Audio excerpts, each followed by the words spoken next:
चलो आज का जो टारगेट रहेगा, आज का अपना टारगेट रहेगा कि जो सेक्शन जो है एटलीस्ट वो हम सारे के सारे निपटा लें आज।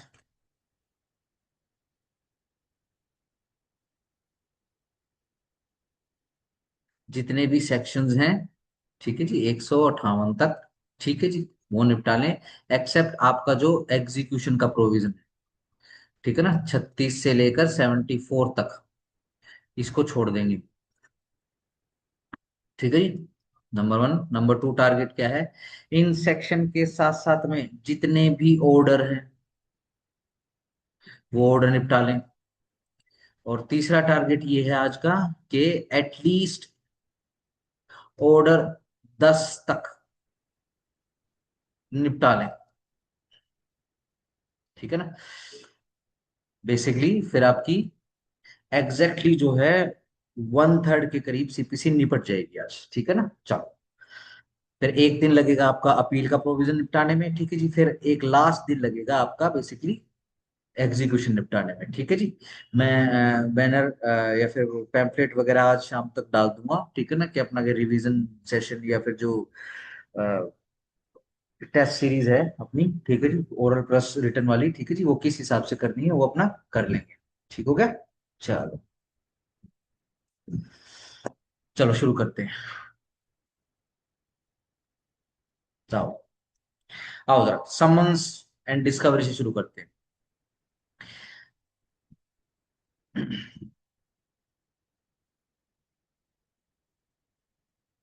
मैंने ये दबा दिया है ना रिपोर्ट का। ठीक है, ठीक है, ठीक। चलो, समन्स टू डिफेंडेंट्स, ये लो जी। देखो, समन्स किस लिए जा रहे हैं? समन्स जा रहे हैं अपीयरेंस के लिए और डिस्कवरी के लिए। ठीक है, डन। चलो,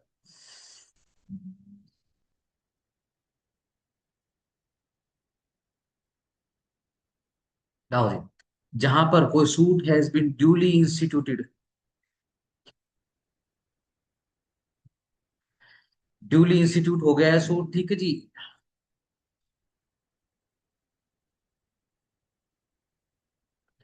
तो एक summon may be issue to the defendant, yes defendant को इशू हो सकता है समन, ठीक है जी, टू अपीयर, किस लिए कि अपीयर हो जाए एंड आंसर, एंड के ऊपर प्लस लगा लेना। सिर्फ अपीयर अपीयर नहीं होना है, जवाब भी देना है किसका? क्लेम का। And may be served in the manner prescribe, और जो भी मैनर प्रेस्क्राइब है उसमें, on such day not beyond 30 days, ठीक है जी, from the date of the institution of the suit. बिल्कुल ठीक बात है जी। अंडरलाइन करो और बॉक्स करो, नॉट बियॉन्ड 30 days, 30 दिन से ज्यादा नहीं होनी चाहिए। कब से? अंडरलाइन करो, from the date of the institution of suit, जिस तारीख से सूट आपका इंस्टीट्यूट हुआ है, दाखिल हुआ माना जाएगा, उससे 30 दिन के अंदर अंदर समन्स इशू हो जाएंगे। किसको? डिफेंडेंट को। चलो जी। सर्विस ऑफ समन्स, जहां पर डिफेंडर रिजाइड करता है किसी दूसरे स्टेट में, तो कोई summon may be sent for service in another state to such court and in उस मैनर में as may be prescribed by rules in force in that state, जो उस स्टेट के अंदर जो रूल चलेंगे, ठीक है जी, उसके हिसाब से काम होगा सारा का सारा। The court to which such summons is sent shall upon receive thereof, जिस कोर्ट में भी ये समन्स भेजे जाएंगे, ठीक है जी, रिसीव करके उन समन्स को प्रोसीड कर देगा उनके ऊपर, यानी क्रियान्वयन कर देगा, जैसे कि उसने खुद ने इशू करे हुए ये समन। एंड शेल देन रिटर्न, और फिर उसके बाद रिटर्न करेगा समन्स को जिस कोर्ट ने इशू की है, together with the record if any of its proceeding, भैया हमने क्या प्रोसीडिंग चलाई है, आपने जो समन इधर भेजे थे, ठीक है जी, पूरी एक रिपोर्ट बनाएगा और रिटर्न कर देगा समन। जहां पर language of the summon sent for the service in the state is different, अगर डिफरेंट है from the language of the record refer to in subsection 2, तो एक ट्रांसलेशन ऑफ रिकॉर्ड, ठीक है जी, हिंदी में, जहां पर language of the court issuing summons अगर हिंदी में है तो, और इन इंग्लिश एंड हिंदी, ठीक है जी, जहां पर language of such record is other than Hindi और इंग्लिश। ठीक है जी। चलो जी। शेल ऑल्सो, शेल को जरा बॉक्स कर लेना, shall also be sent together with the record sent under that subsection. बिल्कुल ठीक बात है जी, आगे आ जाओ।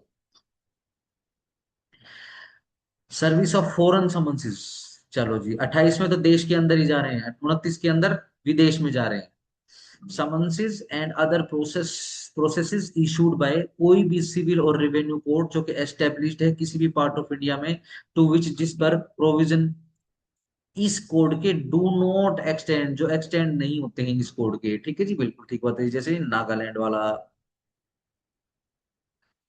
कोई भी civil or revenue court establish और continued by the authority of the central government outside India, yes जो आउटसाइड इंडिया है, ठीक है जी, परंतु वहां पे जो कोर्ट है वो by the authority of central government की चलाई जाती है, जैसे कि अंडमान एंड निकोबार, ठीक है ना, Lakshadweep,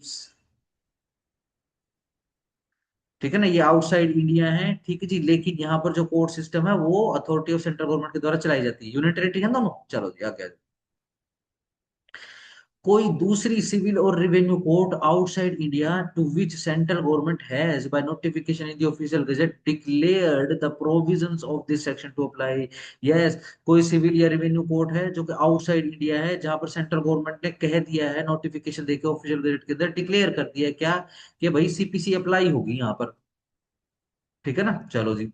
may be sent to the courts in the territories to which this code extends and served as if they were summonses issued by such court। ठीक है जी, बिल्कुल ऐसे ही करे जाएंगे उन कोर्ट के द्वारा समन क्रिया उनके ऊपर जो भी करना है, ठीक है जी, जैसे उनकी कोर्ट ने स्वयं को किया हो, ठीक है ना, स्वयं इशू किया हो। चलो जी। Power to order discovery, yes, अभी तक तो बंदों को समन भेज रहे थे, अब क्या है, डिस्कवरी करवा रहे हैं। And like subject to such condition and limitation as may be prescribed, the court may at any time, underline any time, either of its own motion, underline own motion, या फिर एप्लीकेशन पर किसी भी party की, make such order as may be necessary or reasonable in all matters relating to the delivery, underline करो delivery and answering of the interrogatories, सवाल जवाब, ठीक है जी, और एडमिशन ऑफ द डॉक्यूमेंट्स, ठीक है जी, and facts, admission of the facts and discovery, underline करते हुए चले जाना, and inspection and production and impounding and return of the documents or other material objects producible as evidence. ठीक है जी, बिल्कुल ठीक बात है जी, इनको प्रोड्यूस करने के लिए, इनकी इंटेरोगेटिव का जवाब देने के लिए, ठीक है जी, एडमिशन करने के लिए, डिस्कवरी करने के लिए, इंस्पेक्शन करने के लिए हो सकते हैं समन। इशू समन्सेस टू द पर्सन, ध्यान रखना, ये पर्सन्स को ही इशू होंगे जिसकी अटेंडेंस इज रिक्वायर्ड, जरूरी है, इधर टू गिव एविडेंस, एविडेंस देने के लिए, या फिर सर्कल करे ना, और to produce documents or such other objects as aforesaid. Yes, order and effect to be proved by affidavit, yes, simple, इसका भी समन आ सकता है क्या, कि भैया कोर्ट ने ऑर्डर दे दिया है समन के थ्रू, क्या कि भाई तुम एफिडेविट के थ्रू जो है कोई फैक्ट प्रूव करो। ठीक है जी, स्टार लगा लेना सी के ऊपर, समन्स टू विटनेस। देखो जो भी प्रोविजन हमने 27 28 29 पढ़ा था, समन्स इन जनरल 28, क्या बोलते हैं, अपने देश के अंदर, 29 विदेश के अंदर, ठीक है जी, चलो जी। Shall apply to the summonses to give evidence, वो सारा का सारा यूं का यूं, जो भी विटनेसेस को समन जाते हैं, किस लिए विटनेसेस को समन दो प्रकार से जाते हैं, या तो एविडेंस देने के लिए जाता है समन, या फिर प्रोड्यूस डॉक्यूमेंट करने के लिए समन जाता है, या फिर अदर मटेरियल ऑब्जेक्ट प्रोड्यूस करने के लिए जाता है, तो ये यूं की यूं अप्लाई हो जाएंगे। पेनल्टी फॉर डिफॉल्ट, यदि पेनल्टी होती है तो कोर्ट में compel the attendance of any person to whom a summons has been issued under section 30, ठीक है जी, फॉर दैट पर्पस में भी, ये 30 को जरा बॉक्स कर लेना। इशू एक वारंट, अगर देखो सीधी सिंपल सी बात है, क्या अगर वो डॉक्यूमेंट डॉक्यूमेंट नहीं लेकर आया, डिस्कवरी डिस्कवरी वो नहीं करवा रहा है, तो क्या करेंगे, अरेस्ट वारंट इशू कर देंगे, ठीक है जी, या क्या कर सकते हैं, अटैच कर सकते हैं और बेच भी सकते हैं, एंड के ऊपर प्लस लगा लेना उसकी प्रॉपर्टी जो समन देने के बावजूद नहीं आया है। इम्पोज कर सकते हैं उसके ऊपर fine upon not exceeding 5,000 rupees. ठीक है जी, एक बार जरा ये देख लेना कहीं लेटेस्ट पे एक्ट के अंदर कोई अमाउंट अलग से ना आ गया हो, ठीक है ना, अगर पुराने वाला है या फिर लेट से कोई अमेंडमेंट नहीं है तो फिर वो चल रहा है, ठीक है जी, चलो। ऑर्डर हिम टू फर्निश, और क्या कर सकते हैं, क्या भाई सिक्योरिटी भर दे तू, ठीक है ना, अपनी अपीयरेंस के लिए, in default commit him to the civil prison, और अगर वो उस सिक्योरिटी को ब्रीच करता है तो सिविल प्रिजन के अंदर उसको भेज देंगे। ठीक हो गया, चलो जी, बिल्कुल सही बात है। आओ जरा सीधा इसके रेफरल ऑर्डर पे आ जाओ, ऑर्डर 5 के ऊपर आ जाओ।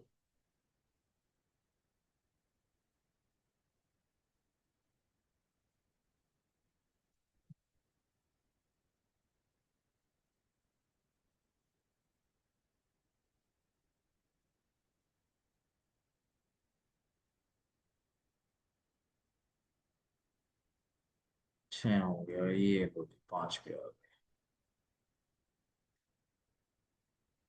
गए, ये लो जी। साइड में लिख लेना, सेक्शन 27 से लेकर सेक्शन 32 तक चल रहा है मामला, ठीक है जी। सेक्शंस का, और सेक्शन के साइड में भी लिख सकते हो ऑर्डर 5। मैं इनको निकाल लेता हूँ।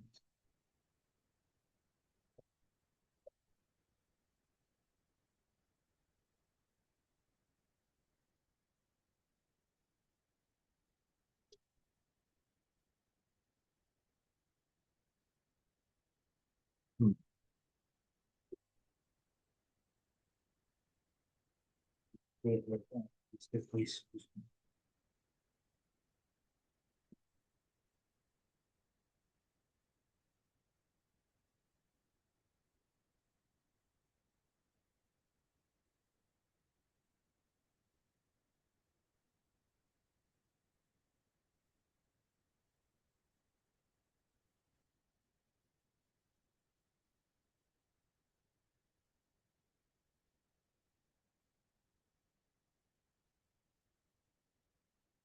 ए,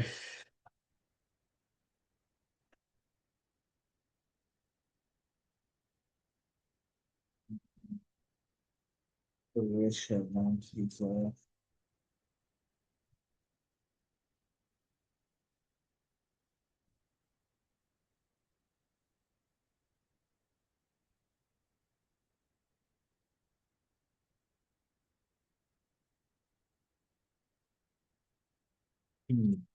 चलो आगे आ जाओ।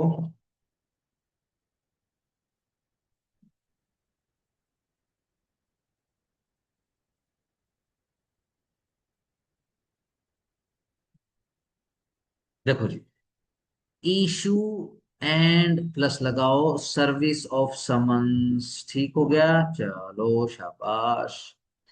जहां पर सूट जब ड्यूली इंस्टीट्यूट हो जाए, एक समन में underline be issue to the defendant to appear an answer same to same, जैसे सेक्शन में लिखा था, किस लिए, to the claim and file return statement. ठीक है जी, जवाब दे और रिटर्न स्टेटमेंट फाइल करे अपने डिफेंस में, यदि उसने फाइल करनी है तो। कितने दिनों में, 30 दिन के अंदर अंदर, अंडरलाइन को, from the date of the service of summons on the defendant, ठीक है जी। सेक्शन 27 में क्या लिखा था, जिस दिन सूट इंस्टीट्यूट होगा, ठीक है जी, इंस्टीट्यूशन के 30 दिन के अंदर अंदर समन चला जाएगा। और जिस तारीख को समन सर्व हो चुका है, किसको, डिफेंडेंट को, ठीक है जी, उससे लेकर 30 दिन के अंदर अंदर में अगर उसने कोई जवाब तो फाइल करना है, यानी अपीयर भी हो जाएगा प्लस रिटर्न स्टेटमेंट भी फाइल कर देगा। Provided that no such summons shall be issued when the defendant has appeared at the presentation of the plaint and admitted the plaint. Yes, अगर सीधी सिंपल सी बात है, जब केस फाइल हुआ, present plaint present हुई, ठीक है जी, डिफेंडेंट वहीं पे खड़ा था कोर्ट के सामने, और उसने क्या करा, एडमिट कर लिया जो भी प्लेंटिव का क्लेम था, ठीक है जी, सीधी सिंपल सी बात है, फिर समन इशू करने की कोई जरूरत ही नहीं पड़ेगी बिल्कुल, क्योंकि वो अपीयर भी हो चुका है और प्लस उसने जवाब भी दे दिया है, चाहे उसने एडमिशन ही दे दिया हो, ठीक है ना, बट वो जवाब भी दे चुका है। आगे आ जाओ। यह भी बता दिया जाता है कि जहां पर डिफेंडेंट फेल हो जाता है फाइल करने में return statement within said period of 30 दिन के अंदर अंदर, ही shall be underline shall be allowed to file the same on such other day as may be specified by the court, जो भी स्पेसिफाई किया जाएगा कोर्ट के द्वारा, for reason to be record in writing, ये राइटिंग में record करना पड़ेगा आपको reason, but which shall not be later than, underline करो शैल नॉट को, ठीक है जी, लेटर देन 90 डेज, कब से, from the date of service of the summons, yes, service of the summon से 90 डेज से ज्यादा का डिले नहीं करवाएंगे। चलो जी, यह भी बता दिया जाता है कि जहां पर डिफेंडेंट फेल हो जाता है रिटर्न स्टेटमेंट फाइल करने with in the set period of 30 days, he shall B, ये दोबारा पढ़ दिया। चलो, he shall be allowed to file the written statement on such other day as may be specified by the court for reasons to be recorded in writing and on payment of such cost as the court deems fit, but which shall not be later than 120 days, underline करो और box कर लो, कब से, from the date of the service of the summons, ठीक है जी। क्यों ऐसा क्यों कह रहे हैं, क्योंकि सीपीसी में ही प्रोविजन है, एक प्रोविजन ऐसा भी है कि आपको जो भी टाइम फ्रेम बताया गया है सीपीसी के अंदर, ठीक है जी, उससे भी 30 दिन एक्स्ट्रा मिल सकते हैं, ठीक है जी। तो 90 प्लस अगर 30 करोगे तो ये लो जी 120 दिन हो गया है। बस इतना कह रहे हैं कि 120 दिन से ज्यादा किसी भी सूरत में नहीं, किसी भी सूरत में नहीं मिलेगा आपको समय। from the date of service of summons and on expiry of 120 days from the date of service of summons, the defendant shall forfeit the right to file the written statement, ठीक है जी, and the court shall not allow the written statement to be taken on record। yes, चलो जी आगे आ जाओ। the defendant to whom a summons has been issued under sub 1 may appear, चलो जी, अब वो in person भी आ सकता है, बाय प्लीडर भी आ सकता है, जो जिसको ड्यूली इंस्ट्रक्शन मिली हो, and able to answer all material questions relating to the suit. एक प्लीडर के द्वारा भी अपीयर हो सकता है, accompanied by some person able to answer all such questions.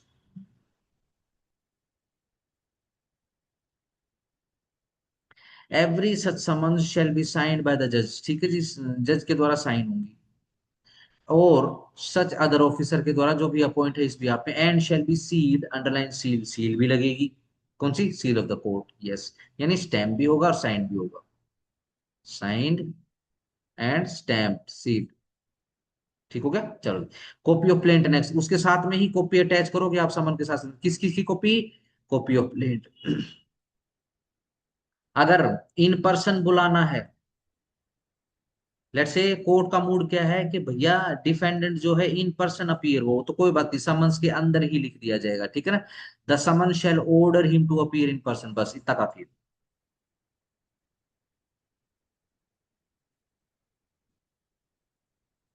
ठीक है ना। बट ये ध्यान रखना कि किसी भी बंदे को, किसी भी पार्टी को ऑर्डर नहीं किया जाएगा कोर्ट के द्वारा कि वो इन पर्सन अपीयर हो जाए, ठीक है जी, अनलेस जब तक कि रेजिडेंट जो है विद इन सर्टेन लिमिट्स हो। बड़ा इंपॉर्टेंट सेक्शन है, थोड़ा ध्यान से कर लेना, ठीक है ना, एचपीएससी का पेट सेक्शन है। With in the local limits of the courts ordinary original jurisdiction, जब कोर्ट की ओरिजिनल ऑर्डिनरी जुरिडिक्शन में बंदा रहता हो, कोई बात नहीं, कोर्ट उसको ऑर्डर कर देगी समन के थ्रू कि भाई तू इन पर्सन अपीयर हो जा, ठीक है जी, विदाउट सच लिमिट, ठीक है जी। लेट से रोहतक की कोर्ट थी, ठीक है ना, ए के अंदर रोहतक ही आ गया, लेट से रोहतक के बाहर है, ठीक है जी, तो फिर, परंतु यदि सच limit, such limits but at place less than 50, yes, ध्यान रखो रोहतक के बाहर है, विदाउट सच लिमिट यानी रोहतक की लिमिट नहीं उसके बाहर है, but at place less than 50, ठीक है जी, जो 50 से कम हो, और where there is a railway or steamer communication, जहां पर रेलवे स्टीमर कम्युनिकेशन है, या फिर दूसरे एस्टेब्लिश्ड पब्लिक कन्वीनियंस है, बस बस वगैरह, फॉर 5/6 ऑफ द डिस्टेंस, ठीक है जी, 5/6 हिस्सा ऑफ द रास्ता, ठीक है जी, जो भी रास्ता है, ठीक है जी, उसके 5/6 के बराबर रेलवे काम करती है, स्टीमर या फिर बसेस बुसेस काम करती हैं, ठीक है जी, बिटवीन द प्लेस जहां पर वह रहता है और जहां पर उसको, जहां पर कोर्ट सिचुएट है, जहां पर उसको अपीयर होना है, is less than 200 miles distance from the court house, ठीक है जी, 200 माइल्स लिखा हुआ है यहाँ पे, ध्यान रखो, यहाँ पर 50 माइल्स है और यहाँ पर 200 माइल्स है, ठीक है ना, ध्यान रखना, सही। 200 माइल का मतलब कितना हो गया, 200 माइल का मतलब हो गया है 320 किलोमीटर्स, ठीक है ना, 320 के 5/6 हिस्से तक, ठीक है जी, छह पंजे, छह छः की 36, छह पंजे 30, 5 और 2 0 6 3 18 53, ठीक है जी, 320 में से यदि हम 53 घटा दें तो, 53 यहाँ से घटा देता हूँ, 10 में 3 गए 7, ठीक है जी, 11 में तो 5 गए, 11 में तो 5 गए 6, तो चलो जी 267 किलोमीटर तक यदि पब्लिक कन्वीनियंस है तो कोई टेंशन नहीं है, आप उसको बुला सकते हो इन पर्सन अपीयर होने के लिए, अन्यथा नहीं बुला सकते भैया आप, ठीक है जी, ध्यान रखना इसको, आगे आ जाओ। Summons to either to settle issue or final disposal, star लगा लेना, इस पे भी स्टार लगा लो, ठीक है जी। चार के ऊपर, पांच के ऊपर भी स्टार लगा लेना। ध्यान रखो, जो समन्स जा रहे हैं वो या तो सेटलमेंट ऑफ इशू के लिए होते हैं या फिर फाइनल डिस्पोजल के लिए भी होते हैं, ठीक है जी। अगर आप फाउंडेशन बैच के स्टूडेंट होते तो मैं आपको ये दिखाता फॉर्मेट। समन्स के ऊपर ही लिखा होता है कि पर्पस क्या है इस समन का, ठीक है ना। चलो आगे आ जाओ, आओ सीधा नो के ऊपर आ जाओ। Delivery of summons by the court. देखो जी, किस हिसाब से डिलीवर होगा, जहां पर defender reside within the jurisdiction of the court in which the suit is instituted और has an agent resident within that jurisdiction who is empowered to accept the service of the summons, the summons shall, unless the court otherwise directs, be delivered or sent either to the proper officer to be served by him or one of his subordinate, or to such courier services as are approved by the court। yes, courier services only इन जिन्होंने इम्पेलमेंट के लिए apply किया था और court ने approve किया है। The proper officer may be an officer of the court, ठीक है जी। ये जो बंदा रहेगा, जो प्यादा रहेगा, जो सम्मान इशू करेगा, ये ऑफिसर ऑफ द कोर्ट रहेगा। Other than that in which the suit is instituted and where he is such an officer, the summons may be sent to him in such manner, जैसे court ने direct किया है, ठीक है जी। भाई in person देना है या भैया उसके एजेंट को देना है, उसके घर पे देना है, जैसे भी, ठीक है जी। जो भी कोर्ट डिसाइड करेगी उसके हिसाब से, ठीक है। The service of summons may be made delivering transmit by copy इधर register post, yes register post भी जाएगी एक्नोलेजमेंट ड्यू के साथ, एड्रेस टू द डिफेंडेंट और his agent empower to accept the services, ठीक है जी। स्पीड पोस्ट के थ्रू भी जा सकती है, और को सर्कल कर लेना, स्पीड पोस्ट को अंडरलाइन कर लेना, और बाय अंडरलाइन कुरियर सर्विसेज, जो हाई कोर्ट के द्वारा या फिर जो भी है अपनी जो कोर्ट है उनके द्वारा बेसिकली रूल्स बनाकर इनके नाम जो है सजेस्ट कर रखे हों। इसी के अंदर ध्यान रखना है, transmission through fax messages or electronic mail services, yes Gmail, email. कैसे? उन रूल्स के द्वारा जो हाई कोर्ट ने सजेस्ट करके रखे हुए हैं, ठीक है जी। हाई कोर्ट किसके थ्रू रूल बनाएगा?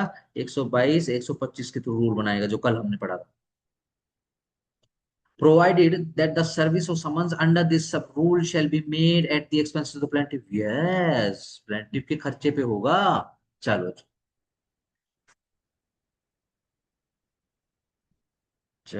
आगे आ जाओ, आगे आ जाओ।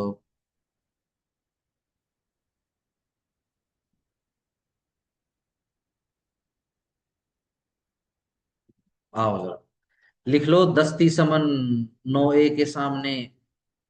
दस्ती मतलब by hand,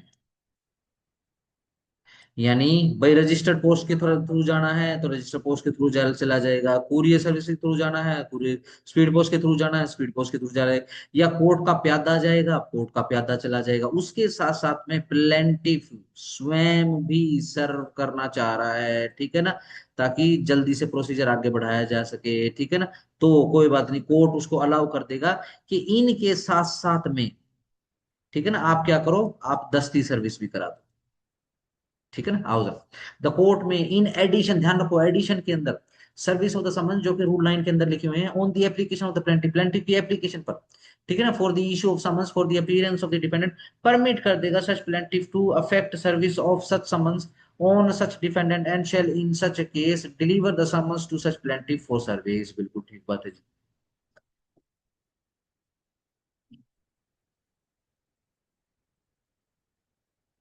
The service of such summons shall be effected by or on behalf of such plaintiff by delivering or tendering the defendant personally, yes defendant को personally दिया जाएगा, एक कॉपी दे रहा, signed by the judge or such officer of the court as may be appointed in this behalf, और seal भी होगी उसके ऊपर कोर्ट की, ठीक है जी। और by such mode of service as is referred to in sub rule 3 of rule 9, बिल्कुल ठीक बात है जी।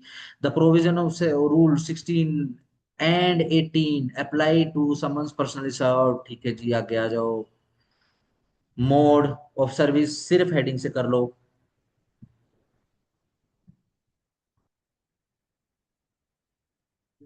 सिर्फ हेडिंग से कर लो। जब 11 डिफेंडेंट हो, सेवरल हो, ठीक है ना, एक से ज्यादा हो, ठीक है जी, तो shall be made on each defendant पर सर्विस करी जाएगी।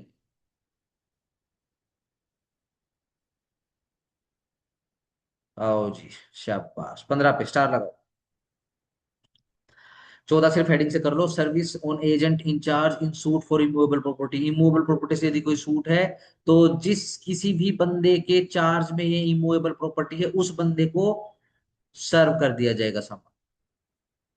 हम ये नहीं देख रहे कि भैया वो डिफेंडेंट है कि नहीं है, भाई किस ये प्रॉपर्टी पे यहाँ पे फिलहाल काबिज कौन है। ठीक है जी, भाई मैं हूं, चलो ले भाई, ये सामान आया है, किसका आया है भाई, जिसकी प्रॉपर्टी उसको दे दी। ठीक है जी, दे दे। चलो जी, 15, जहां पर सर्विस में be on default adult member of defendant की फैमिली। चलो आगे आ जाओ।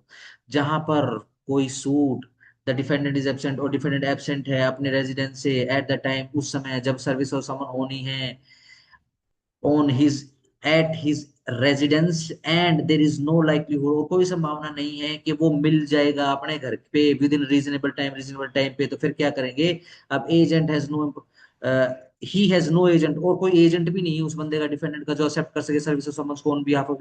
सर्विस कर देंगे किस पर, adult member of the family. ठीक है जी, बॉक्स कर लेना। जहां पर वेदर कोई फर्क नहीं पड़ता, मेल हो या फिर फीमेल हो, हु इज रेजाइडिंग विद हिम, जो उसके साथ वहां रहता हो। ठीक है जी, आगे आ जाओ। एक सर्वेंट, स्पेसिफिकली स्टार लगा लो, एक सर्वेंट जो है वो फैमिली मेंबर नहीं है इस रूल के हिसाब से।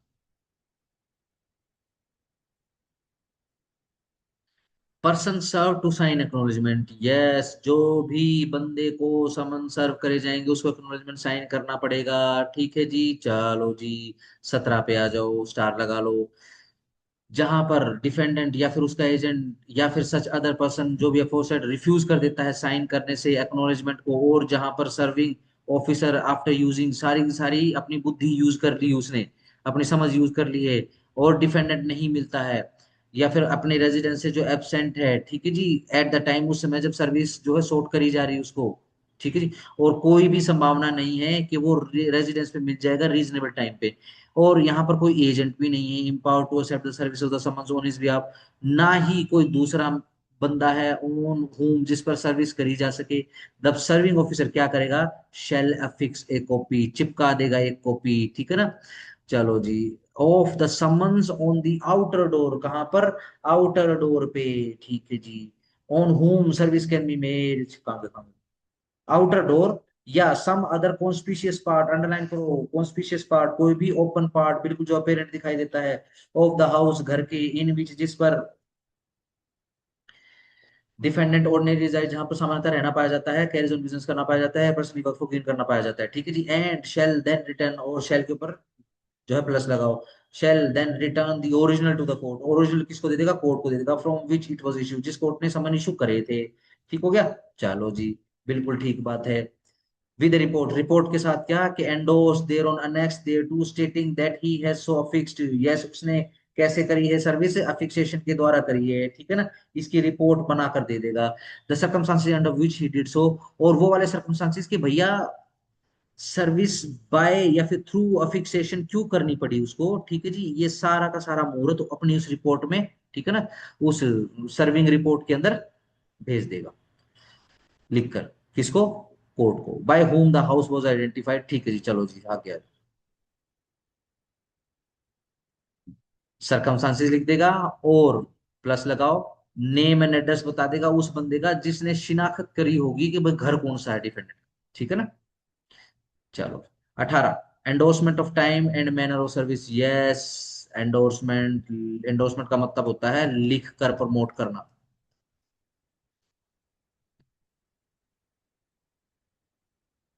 कोई भी चीज किसी भी कागज पर लिख कर यदि प्रमोट कर दी जाए, ठीक है जी, कोर्ट ने लिख दिया क्या, अपनी हैंडराइटिंग में लिख दिया, ही और she need to be arrested and appear before the court, appeared before the court। ठीक है ना, और ये किसको दे दिया, किसी पुलिस ऑफिसर को दे दिया है, ध्यान रखना, एंडोर्स कर दिया।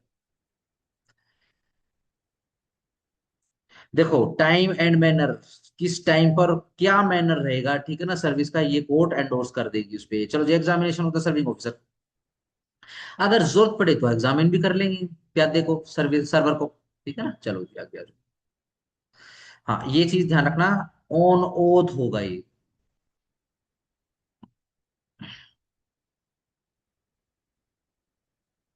ये किस लिए जरूरी होता है? ताकि ये प्रूव किया जा सके या फिर कोर्ट ये मान के चल सके कि डिक्लेयर कर दे कि समन जो है ड्यूली सर्व हो चुके हैं, या फिर भाई एक समन और सर्व करना पड़ेगा, एक समन और इशू करना पड़ेगा, जो भी है। आओ जी। Rule 20, substituted service.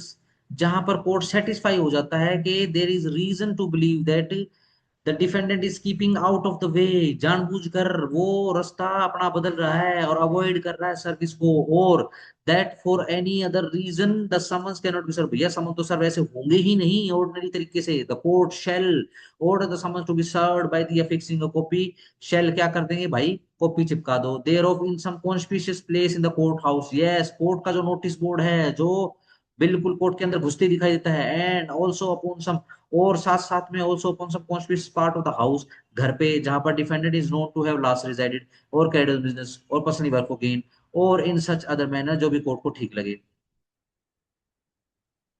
1A, जहां पर court acting under sub rule 1 order कर दे सर्विस बाय, कैसे? Advertisement in newspaper. चलो जी। The newspaper shall be a daily newspaper, daily newspaper होना चाहिए circulating in the locality, local भी होना चाहिए, in which the defendant is last known to have actually involuntary resided, carried out business और personally work for gain. Yes, effect of the substituted service, क्या effect रहेगा? Star लगा लो। Court shall B as अफेक्चुअल, ठीक है जी, उतना ही effectual effectual होगा जैसे कि डिफेंडेंट के ऊपर पर्सनली सर्व हो चुका हो। पर्सनली सर्व, पर्सनली को जरा बॉक्स कर लेना। जहां पर service substituted time and period to be fix. Yes, बिल्कुल ठीक बात है जी। जहां पर भी सर्विस जो है सब्स्टिट्यूटेड सर्विस, यानी रूल 20 के अंदर कौन सी सर्विंग है? सब्स्टिट्यूटेड सर्विंग है।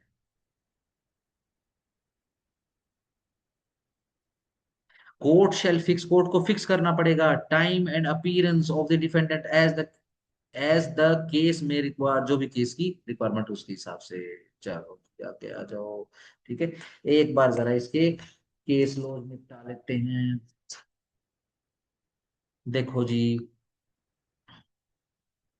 ये तो आपका जो सेक्शन वाला पोर्शन था, ठीक है जी, ये तो वहीं पे लिख लेना या फिर इधर ही लिख लो, ऊपर ही लिख लो। अपना सैलेम वाला केस, सैलेम एडवोकेट बार एसोसिएशन, ठीक है ना, versus union of India, 2005 supreme court.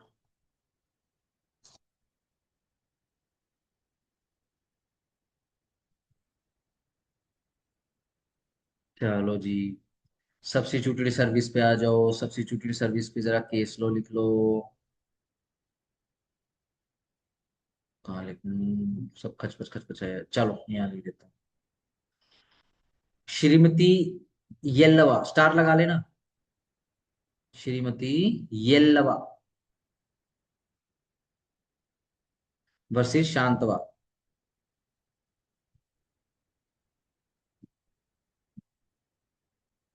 1996 supreme court. ठीक है जी, याद करो। ये लो भाई, दिक्कत हो गई, कोई बात नहीं, शांत हो जाओ, ठीक है ना, क्योंकि सब्स्टिट्यूटेड सर्विस हो जाएगी। ठीक है, याद रखो।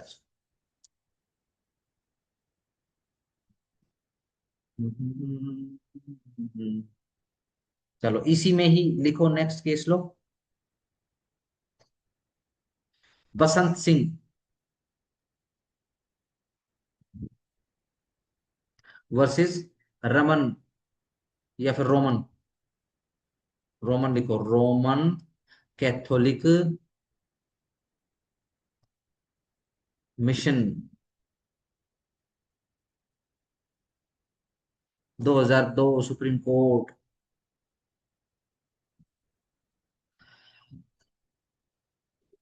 चलो जी, इसको पूरी प्रॉपर सर्विस माना जाएगा 20 के अंदर, ठीक है जी, इस यहां पर लिख लो जरा।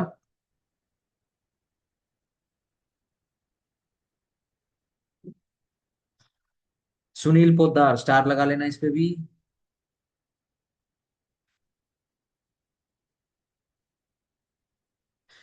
Union of India, Union Bank of India, 2008 Supreme court.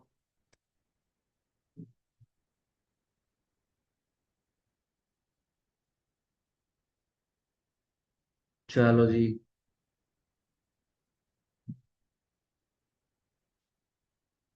Rule two पे आ जाओ। रूल टू पे केस लो, लिख लो, स्टार लगा लेना। Messrs Nahar enterprises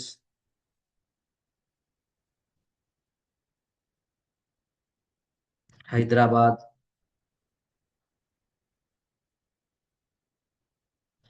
Messrs Allwyn, ALLWYN, Allwyn limited.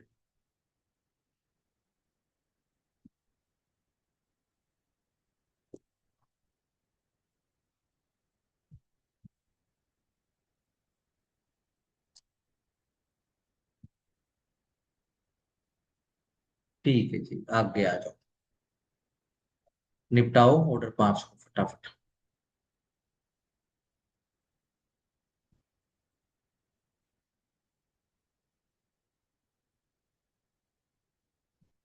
हम्म।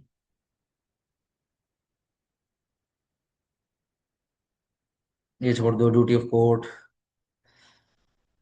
ये लो, 24 पे स्टार लगा लो, सिर्फ हेडिंग से कर लो। अगर प्रिजन के अंदर है, ठीक है जी, तो फिर क्या करेंगे?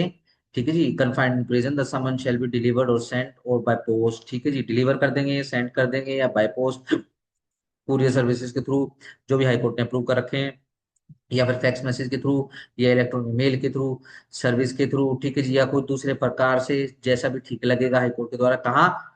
Officer in charge of the prisoner, yes, jailer के पास भेज देंगे। ठीक है जी, आगे आ जाए।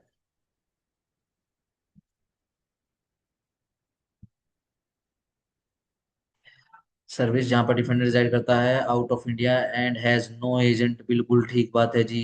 स्टार लगा लो और सिर्फ हेडिंग से कर लो। अगर इंडिया के बाहर और कोई भी एजेंट नहीं है, ठीक है जी, तो जितने तरीके ऊपर बता रखे हैं, फैक्स फूक्स, ठीक है जी, मेल मूल सब कुछ जो है, ठीक है जी, अ, जो भी पोस्टल कम्युनिकेशन रहेगा between such place and places जहां पर कोर्ट सिचुएटेड है, ठीक है जी, वहां पर भेज देंगे। चलो आगे आ जाओ, आगे आ जाओ, छोड़ दो छोड़ दो छोड़ दो छोड़ दो। फौरन फौरन छोड़ दो। ठीक है जी, 28 देख लो जरा। सर्विस ऑन सोल्जर, सेलर्स और एयरमैन, जो भी कमांडिंग ऑफिसर रहेगा उसको भेजा जाएगा। ठीक हो गया। हम्म,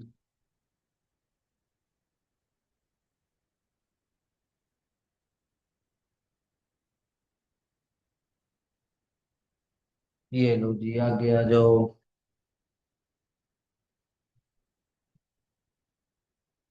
सब्स्टिट्यूशन लेटर, देखो जी, अगर कोई हाई डिग्निटरी है, ठीक है जी,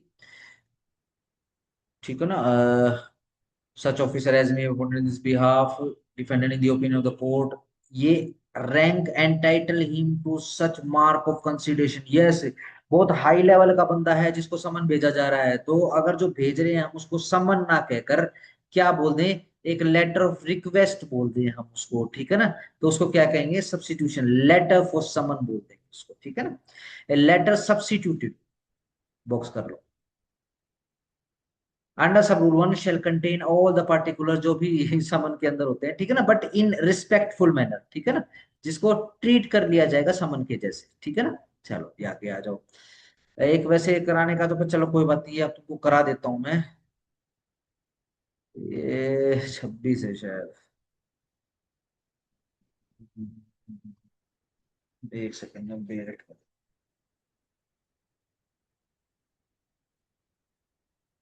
25 पे आ गए। सर्विस जहां पर डिफेंडर रिजाइड करता है आउट ऑफ इंडिया और कोई एजेंट वगैरह नहीं है, इसका आगे भी देख लो एक बार। देखो जी, प्रोवाइडर, परंतु यह बता दिया जाता है यदि यह डिफेंडेंट रिजाइड रहता है बांग्लादेश में, पाकिस्तान में, the summons together with a copy thereof may be sent for the service on the defendant, उस कोर्ट के अंदर, ऐसे ही जैसे कि नॉर्मली हम अपने देश के अंदर भेजते हैं, ऐसे ही भेजते हैं उसको, ठीक है ना। प्रोवाइडेड फॉर दैट जहां पर such defendant is a public officer. अगर ये कौन है पब्लिक ऑफिसर, कहाँ, बांग्लादेश में, पाकिस्तान में, और नॉट बिलोंगिंग टू बांग्लादेश, और बांग्लादेश से रिलेटेड नहीं है, और एज द केस में भी पाकिस्तान से रिलेटेड नहीं, किसी पाकिस्तान की मिलिट्री, नेवल या फिर एयरफोर्स से रिलेटेड, और या फिर वो सर्वेंट है किसी रेलवे कंपनी में या फिर लोकल अथॉरिटी में उस कंट्री के अंदर, the summons together with a copy thereof may be sent for service on the defendant to such officer or authority in that country as the central government may by notification the office grant specify in this behalf। बिल्कुल ठीक बात है जी। Normally भेजा जाएगा यानी इन देशों के अंदर। चलो जी आगे आ जाओ,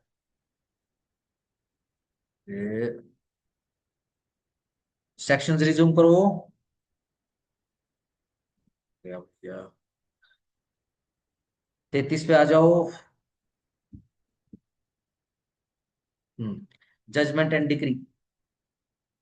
The court after the case has been heard shall pronounce judgment and on such judgment एक डिक्री shall follow। ठीक है जी, ध्यान रखना, जजमेंट के पीछे पीछे डिक्री फॉलो करेगी, ठीक है ना। जजमेंट, या फिर इसको इस तरह से कर लो, डिक्री शैल फॉलो जजमेंट। ठीक है, आओ जरा ऑर्डर रेफर कर लेते हैं इसका।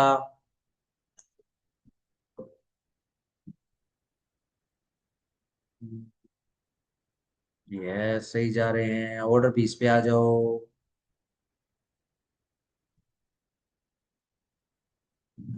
ज्यादा ही लंबा हो गया।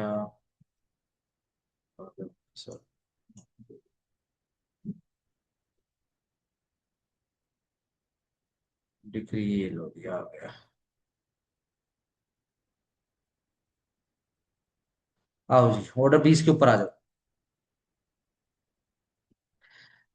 जजमेंट व्हेन प्रोनाउंस, कब प्रोनाउंस करी जाएगी? The court after the case, yes after underline the case has been heard shall pronounce a judgment in the open court, underline either at once, yes उसी समय, अंडरलाइन और circle करो, as soon thereafter as may be practicable, and जब judgment is to be pronounce, pronounce यदि होनी है on some future day, किसी future day के ऊपर, द कोर्ट फिक्स कर देगा कोई दिन, फॉर दैट पर्पस, उस पर्पस के लिए, of which due notice shall be given, जिसके लिए ड्यू नोटिस देना पड़ेगा आपको, किसको, पार्टीज को और उनके प्लीडर्स या फिर उनके प्लीडर्स को, ठीक है। प्रोवाइडेड, यह बता दिया जाता है कि जब कभी जजमेंट जो प्रोनाउंस होनी है एट वंस, उसी समय हर एक प्रयास करा जाएगा कि shall be made by the court to pronounce in the judgment within, कब, विद इन 30 डेज, अंडरलाइन करो 30 डेज, कब से, from the date on which the hearing of the case was concluded। But जहां पर it is not practicable, ऐसा संभव नहीं है, so to do on the ground of the exception and extraordinary circumstances, ठीक है जी, जो भी एक्सेप्शनल एंड एक्स्ट्राऑर्डिनरी सर्कमस्टांसेस हैं, अगर कुछ ऐसे केस आ जाए, ऐसा करना संभव ही नहीं है 30 दिन के अंदर, तो कोर्ट क्या करेगा, court shell fix a future day, future day fix कर देगा, किस लिए, प्रोनाउंसमेंट ऑफ जजमेंट के लिए, and such day shall not ordinarily B beyond, ये 60 दिन से ज्यादा का नहीं होगा, शैल नॉट लिखा हुआ है, बियॉन्ड इससे ज्यादा नहीं, कब से, from the date on which the hearing of the case was concluded, and इस पर एक ड्यू नोटिस प्लस लगा हुआ है, इनके ऊपर ड्यू नोटिस देना पड़ेगा जो भी डेट फिक्स हुई है, ठीक है जी, जो भी पार्टीज हैं या फिर उनके वकीलों। इसमें फिर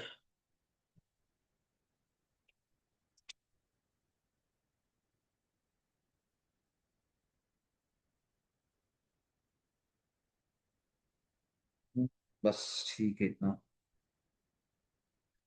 हम्म आगे आ जाओ। जहां पर जजमेंट प्रोनाउंस कर दी गई है, इट शैल बी सफिशिएंट, ये सफिशिएंट रहेगा यदि findings of the court on each issue and the final order pass as the case read out कर दिया जाए, ठीक है। यह जरूरी नहीं है कि सारी की सारी जजमेंट ही पढ़ के सुनाई जाए, जो भी प्रैक्टिकल पार्ट है, जो भी इफेक्टिव पार्ट है वो पढ़ दे, बस इतना काफी। ठीक है जी, डिक्टेशन के थ्रू होगा, कैसे प्रोनाउंस होगी, by dictation in the open court, ठीक है जी, बिल्कुल ठीक बात है जी।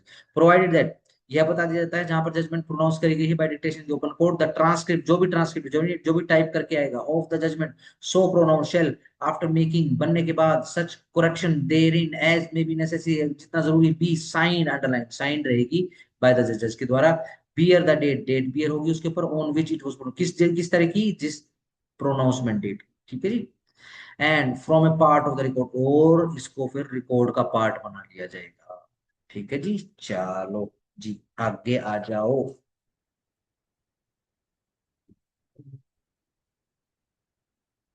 सिर्फ हेडिंग से कर लो, power to pronounce judgment written by जजेस प्रिडिसर, यस, एक जज शैल प्रोनाउंस कर सकता है judgment written but not pronounce, जो प्रोनाउंस नहीं है बाय उस प्रिडिसर के द्वारा, यस।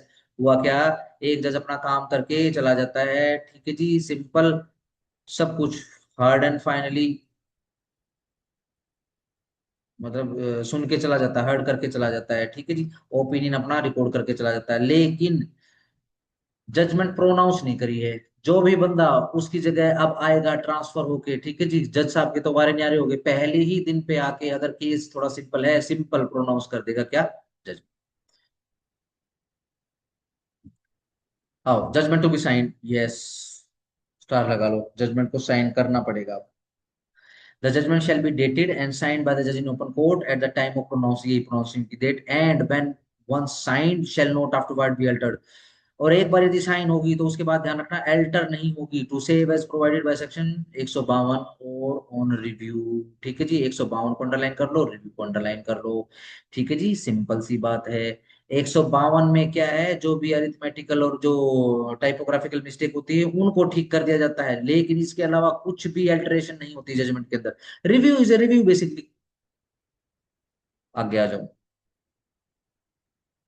सिर्फ हेडिंग से, judgments of small cause court, the judgment of the small cause court need not contain क्या, more than the points of the determination and decision, simple, determination and के ऊपर प्लस लगा लेना और डिसीजन, ठीक है ना, सिंपल, बाकी कुछ भी करने की लिखने की जरूरत नहीं होती है। और दूसरे कोर्ट की, judgment of the other court shall contain a concise statement, statement लिखनी पड़ेगी कि केस क्या था, ठीक है जी, पॉइंट ऑफ डिटर्मिनेशन क्या है, डिसीजन क्या है और रीजन क्या है डिसीजन के पीछे, ये सब कुछ लिखना पड़ेगा।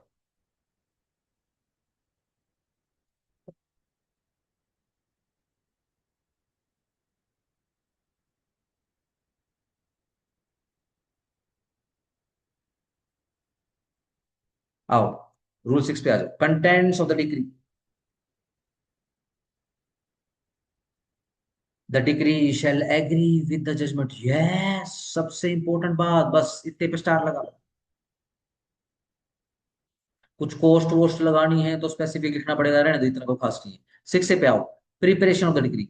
एवरी एंडेवियर, हर मानव प्रयास किया जाएगा, shall be made to ensure, ये इंश्योर करने के लिए कि decree is drawn up expeditiously, जितना जल्दी हो सके, संभव हो उतना जल्दी, कितने दिनों में, underline with in 15 days, star लगा लो, फ्रॉम द डेट जब जजमेंट प्रोनाउंस हुई है।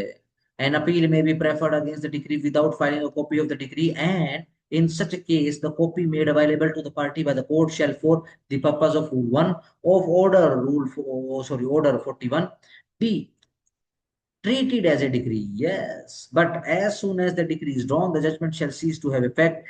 बस छोड़ दो इसको, इतना वो खास नहीं। 7, the decree shall bear the day, अब डिग्री के ऊपर भी डेट आएगी, कौन सी, on which the judgment were pronounce, यही जजमेंट प्रोनाउंसमेंट की डेट ही आएगी उसके ऊपर भी, ठीक है जी, चलो शाबाश, आगे आ जाओ। सिर्फ हेडिंग से कर लो, specific decree for recovery of immovable property, ये रूल 9 के अंदर है, ठीक है जी, मूवेबल की 10 के अंदर है। Mean profit, decree for possession and mean profit कहाँ है, 12 में है, सिर्फ हेडिंग हेडिंग से कर लेना है, और कुछ भी करने की जरूरत नहीं है। आगे आ जाओ, 14, प्रीएम्पशन सूट में डिक्री 14 में आ रही है, ठीक है जी। रूल 18 देख लो, रूल 18 सिर्फ इसलिए देखना है आपको क्योंकि प्रिलिमिनरी डिक्री का जिक्र आया है इसके अंदर, बस और कुछ भी नहीं है। 19 करना है आपको, 19 इसलिए करना है, ठीक है जी, क्योंकि यहां पर इक्विटेबल सेट ऑफ का जिक्र आया है, लिख लो,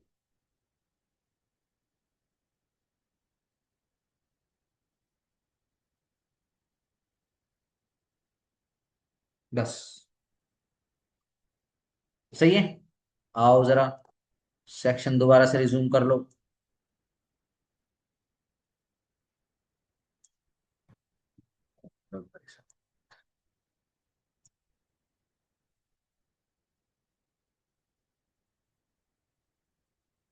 जजमेंट डिग्री हो गया। आ जाओ जी जरा इंटरेस्ट पे।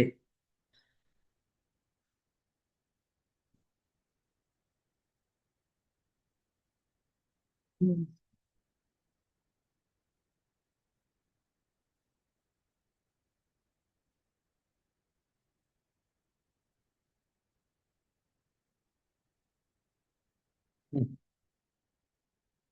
जहां पर and in so far as a decree कौन सी है, for the payment of money, yes, money suit है कोई। द कोर्ट में इन द डिग्री ऑर्डर कर सकती है इंटरेस्ट एट सच रेट, उस रेट पर, एज द कोर्ट, जो भी कोर्ट को रीजनेबल लगे। ठीक है जी, किस पर? प्रिंसिपल सम के ऊपर, एडजस्ट फ्रॉम द डेट, कब से? अंडरलाइन करो, from the date of the suit to the date of the decree. Yes, suit की जो भी डेट रहेगी और जो भी डिक्री की डेट रहेगी उस समय तक के लिए, in addition to any interest, और एडिशनल इंटरेस्ट कौन सा, प्लस लगा लो, adjust on such principal sum, जो प्रिंसिपल सम के ऊपर मिलेगा फॉर एनी पीरियड, यस, और कौन से पीरियड के लिए, prior to the institution of the suit, yes, suit institute से प्रायर, पहले का। ठीक है जी, विद फर्दर इंटरेस्ट, और साथ साथ में फर्दर इंटरेस्ट मिलेगा at such rate not exceeding, yes, 6% से ज्यादा नहीं, अंडरलाइन कर लो, स्टार लगा लेना, per annum as the court deems reasonable on such principal sum, कब से, from the date of the decree to the payment, or to such earlier date as the court thinks fit। ये after वाली है 6% की, यानी date of decree से लेकर realisation तक। ठीक है ना? चलो जी, तीन इंटरेस्ट आ गए इसके अंदर। एक तो भैया सिंपल इंटरेस्ट आ गया मेनली, ठीक है जी, एक एडिशनल इंटरेस्ट या फिर प्रायर इंटरेस्ट, या एक आफ्टर इंटरेस्ट या फिर फर्दर इंटरेस्ट, ठीक है ना? इस हिसाब से कर लेगा।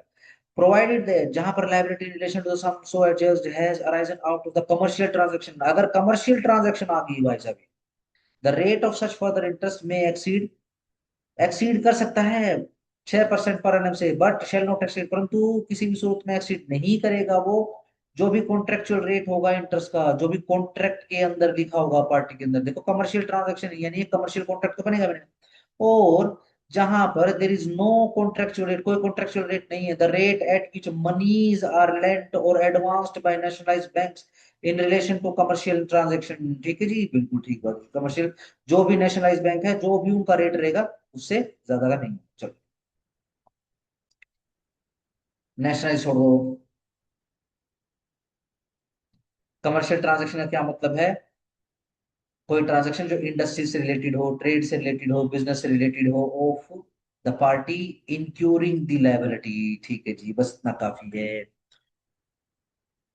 जहां पर डिक्री साइलेंट है, स्टार लगा लो जरा, with respect to the payment of further interest, की फर्दर इंटरेस्ट देना है कि नहीं देना है, ऑन सच प्रिंसिपल, किस पर, मूलधन पर, तब से, from the date of the decree, decree की डेट से लेकर to the date of the payment, realization की डेट पर, या फिर कोई अर्लियर डेट है, the court shall be deemed, क्या समझा जाएगा, deemed to have refused further interest and a separate suit therefore shall not lie, और साथ साथ में separate suit shall not lie, lie नहीं होगा। ठीक है जी, स्टार लगा लेना इस पे। ठीक है जी,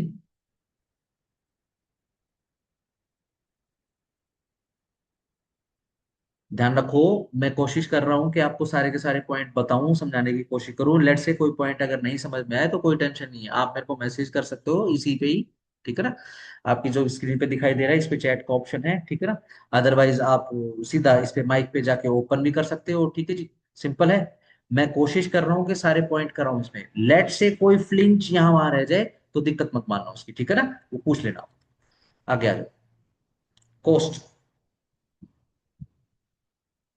देखो जी, कोस्ट पे आ जाओ, ध्यान रखना, कोस्ट रेमेडी नहीं होती है कभी भी। ठीक है? लेट से कोई क्रिमिनल कोर्ट है, ठीक है ना, वो पनिशमेंट भी लगा दे, फाइन भी लगा दे, और साथ साथ में कोस्ट भी लगा दे। पनिशमेंट को पनिशमेंट बोलेंगे, यस, सेंटेंस को पनिशमेंट बोलेंगे, यस, फाइन को पनिशमेंट बोलेंगे, यस, कोस्ट को पनिशमेंट बोलेंगे, नो। ठीक है ना, ध्यान रखना, कभी भी रेमेडी नहीं होती। क्रिमिनल कोर्ट की रेमेडी क्या होती है? Punishment. Cost is not punishment. Subject to such condition and limitation as may be prescribed and the provisions of any law for the time being in force, the cost of an incident, कोई भी घटना की incident की cost of all such suit shall be in the discretion of the court and the court shall have full power to determine by whom, court decide करे कि यह cost by whom, किससे, और आउट ऑफ व्हाट प्रॉपर्टी, किस property या फिर किस property से, एंड टू व्हाट एक्सटेंट, और कितनी कितनी such cost are to be paid, pay करी जाएगी, एंड टू गिव सारी की सारी necessary direction for the purposes aforesaid, जो भी पर्पसेस था अफोरसेड उसके द्वारा, द फैक्ट दैट, यह फैक्ट के the court has no jurisdiction to try the suit. ठीक है ना, यह फैक्ट के कोर्ट के पास जुरिडिक्शन ही नहीं था कि वो ट्राई कर सके उस सूट को। ठीक है जी, यह कोई बार नहीं है कि वो कोस्ट नहीं लगा सकती। ठीक है ना, तो भी कोस्ट लगा सकती है। जहां पर कोर्ट डायरेक्ट कर देती है कोई कोस्ट लगेगी, shall not follow any event, वो किसी इवेंट को फॉलो नहीं करेगी, तो कोर्ट शैल स्टेट इस रीजन, कोर्ट को रीजन फॉलो करना पड़ेगा, रीजन बताना पड़ेगा। कैसे? राइटिंग में। जो भी रिटर्न ऑर्डर होते हैं उनको प्यार से स्पीकिंग ऑर्डर बोल देते हैं। ठीक है जी, आगे आ जाओ।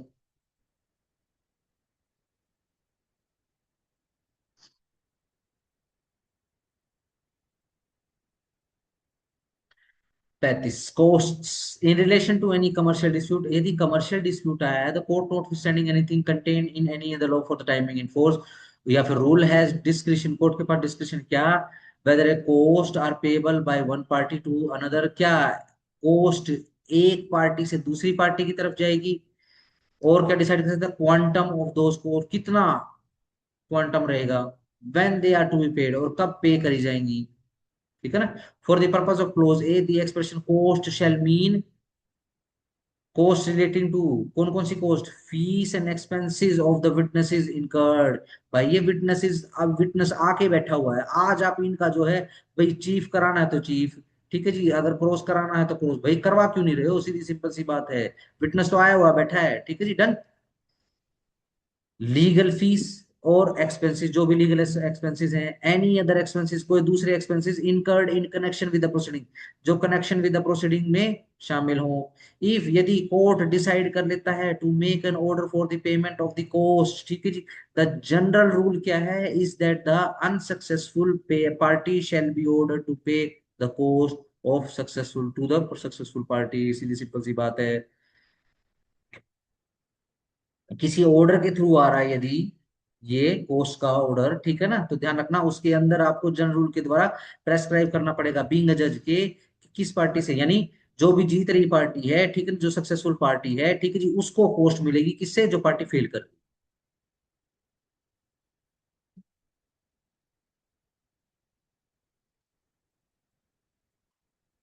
provided that court may make an order deviating from the general rule for the reason to be recorded। yes, जो भी कोई आपको पोस्ट वगैरह बनाओगे, जो भी रूल वगैरह अगर आप जंप करोगे, तो आपको रिटर्न ऑर्डर करना पड़ेगा, आपको स्पीकिंग ऑर्डर करने पड़ेगा उसके लिए। ठीक है जी। इलस्ट्रेशन देख लो।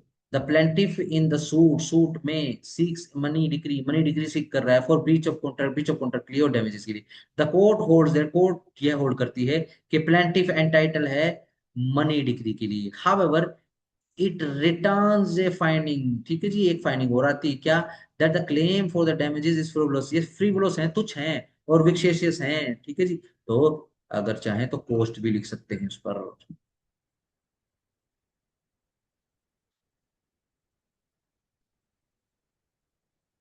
आगे आ जाओ, छोड़ दो इसको। 35A, कंपनसेटरी कोस्ट, ये एडिशनली पढ़ दिया हमने, पता नहीं क्यों लिखा होगा। कंपनसेटरी कोस्ट 35A के अंदर क्या मिल रही है? कंपनसेटरी कोस्ट मिल रही है इन रिस्पेक्ट ऑफ फॉल्स, झूठे, विशेष सताने वाले क्लेम्स और डिफेंसेस के लिए, in any suit or other proceeding including an execution proceeding. ठीक है जी, अंडरलाइन करो, इंक्लूडिंग एग्जीक्यूशन प्रोसीडिंग, ये क्वेश्चन है। Excluding an appeal, yes, but appeal और रिवीजन को एक्सक्लूड कर दिया है।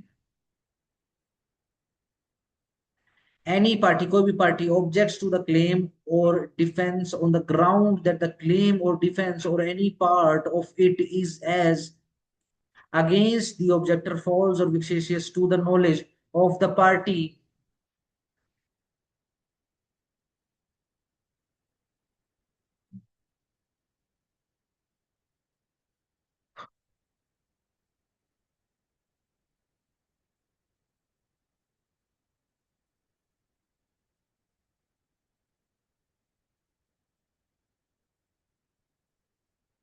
चलो जी, the knowledge of the party by whom it has been put forward, and if thereafter as against the objector such claim or defense is disallowed, बाद में ये डिफेंस जो है डिसअलाउड हो जाए, या अबेंडन उसको त्याग दिया जाए, या फिर विड्रॉ कर दिया जाए, इन होल सारा का सारा, या फिर पार्शली। अब court if it so thinks fit, अगर ठीक लगे कोर्ट को, may after recording its reason, record करके जो भी रीजन रहेंगे फॉर होल्डिंग सच क्लेम, वो क्लेम को होल्ड करने के लिए, और on defence to be false और vexatious, make an order for the payment, एक ऑर्डर और कर देगी कोर्ट, क्या, to the object or to the party by whom such claim or defense has been put forward, cost by way of compensation। भाई तूने ये defence क्यों लिया, ये फोर्स तूने झूठ क्यों बोला कोर्ट के अंदर आके, ठीक है ना, इस तरीके का डिफेंस क्यों लिया है तूने, ठीक है भाई, कंपनसेट कर आप अपोजिट पार्टी को।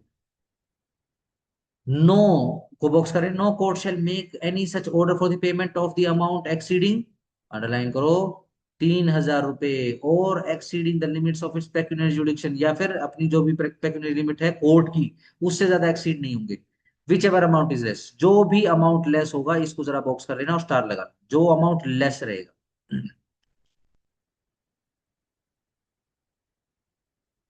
चलो प्रोवाइड, परंतु यह बता दिया जाता है जहां पर pecuniary limits of the jurisdiction किसी कोर्ट का, exercising the jurisdiction of a court of small cause under the provincial small cause court act 1887, or under a corresponding law in force any part of India to which the said act does not extend, and not being a court constituted under such act or law are less than 250 rupees, yes।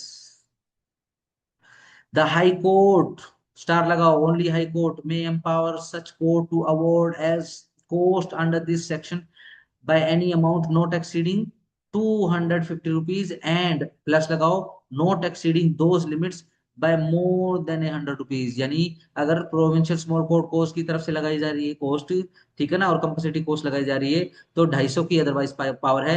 High court जो है उस small court को कह सकता है भाई 100 रुपए और बढ़ा ले, यानी टोटल 350 रुपए तक की कोस्ट लगाई जा सकती है। परंतु यह भी बता दिया जाता है कि हाई कोर्ट में लिमिट भी कर सकते हैं amount which any court or class of court is empowered to award cost under this section, ये कंपल्सरी कोस्ट के लिए उसकी लिमिट भी लगा सकता है कोर्ट, ठीक है जी, आगे आ जाओ। B, cost for causing delay, yes delay cause करने के लिए, बी बहुत लेट आया है।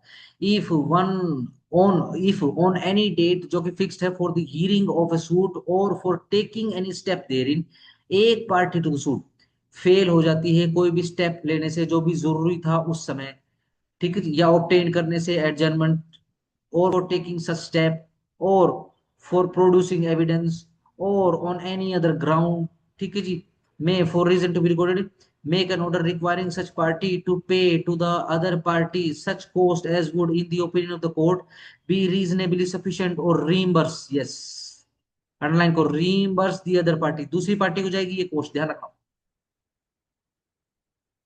in respect of the expenses incurred by him in attending the court on that date, and payment of such costs on the date next following the date of such order shall be a condition precedent to the further prosecution। बस इतना कर लो, काफी है ये। आगे आता है।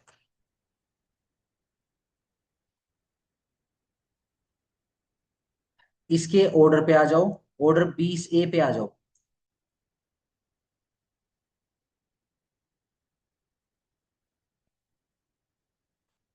यार ये फाइल ना गड़बड़ है, ये ना हैंग कर देती